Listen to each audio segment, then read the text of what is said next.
Hello मंडळी, तर आज आपण काय बनवणार आहे सोया चंक्स पुलाव. बघा दिसायलाच एकदम भारी आणि एकदम चविष्ट दिसतोय ना, तर खायलाच खूप अप्रतिम लागतो आणि बनवायला सुद्धा एकदम सोपी पद्धत आहे. तुम्ही नक्की ट्राय करा आणि मला व्हिडिओमध्ये नक्की सांगा. तर चला बघूया आता आपण याची काय काय प्रोसेस आहे, आपल्याला काय काय करावं लागेल.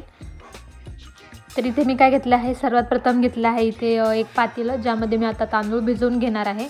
तर आपल्याला पुलावासाठी हे तांदूळ आपण भिजवून घ्यायचे आहे. तर तुम्ही बघू शकता आता इथे मी 2 ग्लास हे बासमती राईस घेतला इथे हाय क्वालिटीचा. तर आता मी काय करणार आहे, इथे मोजून घेतले आहे मी 2 ग्लास. तर आता मी इथे 2 ग्लास या पातेल्यामध्ये टाकून घेणार आहे. ही स्वच्छ केलेली आहे मी ऑलरेडी. तर आता काय करणार आहे, मी यांना स्वच्छ पाण्याने धुवून घेणार आहे व्यवस्थित, जेणेकरून यातली सर्व घाण निघून जाईल. तर आता काय करायचं आहे, आपण ही भिजत घालायची आपल्याला 20 ते 25 मिनिट आपण ही भिजत घालणार आहे. त्यामध्ये मी काय करणार आहे, आता इथे थोडं पाणी घालणार आहे, जेणेकरून पूर्णतः आपले तांदूळ भिजवून जातील. तर आता मी इथे झाकण लावून 20 ते 25 मिनिट इथं मी वेट करणार आहे. त्यानंतरच सोबतच काय करणार आहे, मी इथे एक वाटी घेतली, तर त्यामध्ये काय करणार आहे, मी जे सोया चंक्स असतात ना ते घेणार आहे. मी हे अर्धा वाटी घेणार आहे. तुम्ही बघू शकता ते सुद्धा आपण भिजत घालायचे आहे. तर आता इथे मी याच्यामध्ये पाणी ॲड करून घेतलं आहे. तर आता हे पण 20 ते 25 मिनिट आपण भिजू द्यायचे आहे. त्यानंतर नेक्स्ट प्रोसेस आहे आपली. आता तुम्ही बघू शकता इथे मी घेतलं आहे एक खोलवट एकदम पातेलं घेतलं आहे, ज्यामध्ये मी आता तेल ॲड करून घेणार आहे.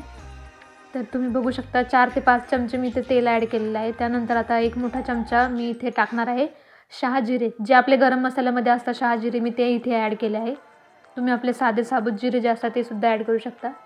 त्यानंतर आता इथे मी ॲड करणार आहे 1 वाटी बारीक चिरलेला उभा कांदा. तुम्ही बघू शकता आता एकदम खरपूस होईपर्यंत आपल्याला हा कांदा फ्राय करून घ्यायचा आहे.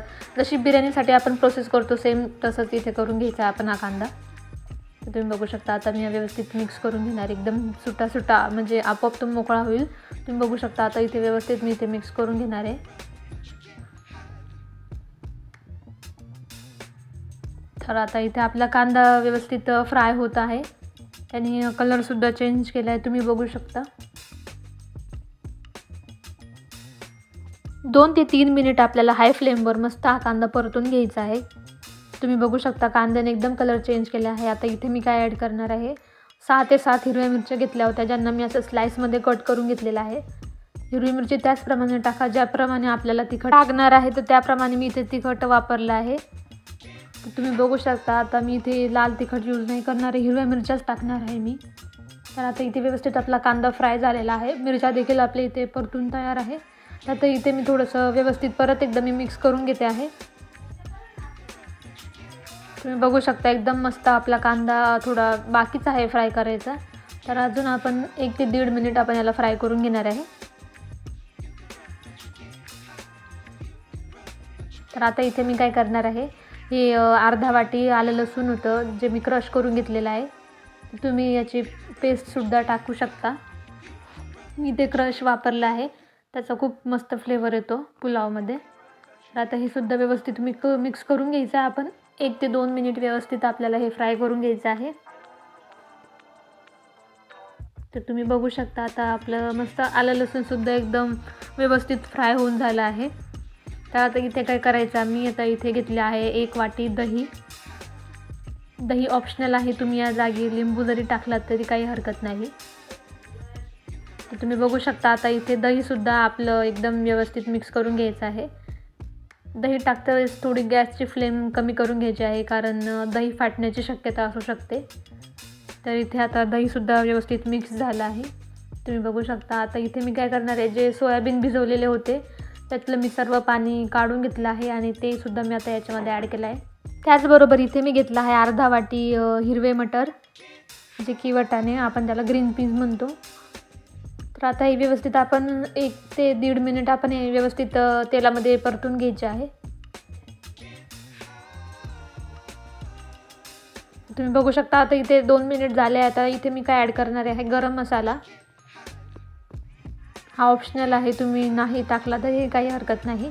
त्यानंतर आता मी इथे टाकणार आहे स्पेशल पुलावचा मसाला, तो मी याच्यामध्ये ॲड करून घेणार आहे. 1 सॅशे मी याच्यामध्ये टाकलेला आहे. तुम्ही या जागी बिर्याणी मसाला यूज केला तरी चालेल.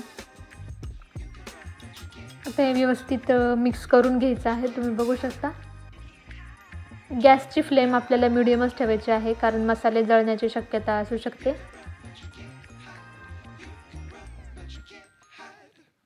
तर मी इथे काय केलं आहे, थोडं फ्लॅश लावून घेतला आहे, कारण की ते व्यवस्थित दिसत नव्हतं. त्यामुळे क्लिअर दिसण्यासाठी मी ते फ्लॅश ऑन करून घेतला आहे.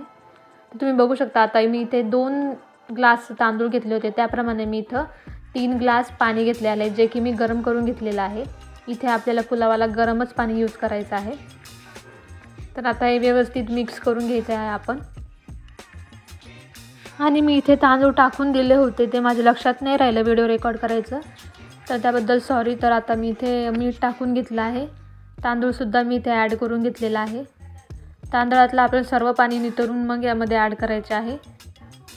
तर तुम्ही बघू शकता आता मी इथे तांदूळ ॲड करून घेतला आहे. व्यवस्थित आता मिक्स करून घेणार आहे मी. तुम्ही बघू शकता.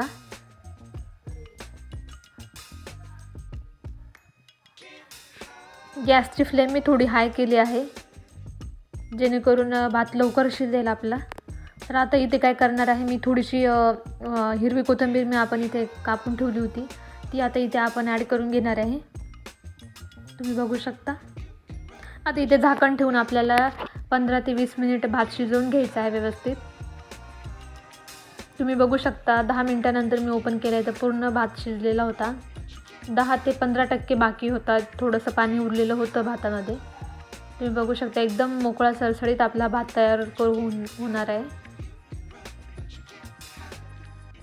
परत आता मी 10 ते 15 मिनिट आता हे झाकण लावून ठेवून देणार आहे.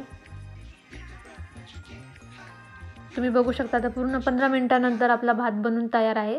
तर आता आपण याला काय करायचं आहे, लगेच आपण याला सर्व नाही करणार, 5 मिनिट आपण याला रेस्ट देऊया. तर रेस्ट दिल्यानंतर तुम्ही बघू शकता आता इथे आपला व्हेज चंक्स पुलाव बनून तयार आहे. तुम्हीसुद्धा नक्की ट्राय करा आणि रेसिपी कशी वाटली मला कमेंटमध्ये नक्की सांगा. व्हिडिओ आवडल्यास लाईक नक्की करा आणि थँक्यू सो मच व्हिडिओ बघितल्याबद्दल. तसंच चॅनलला सबस्क्राईब करायचं विसरू नका.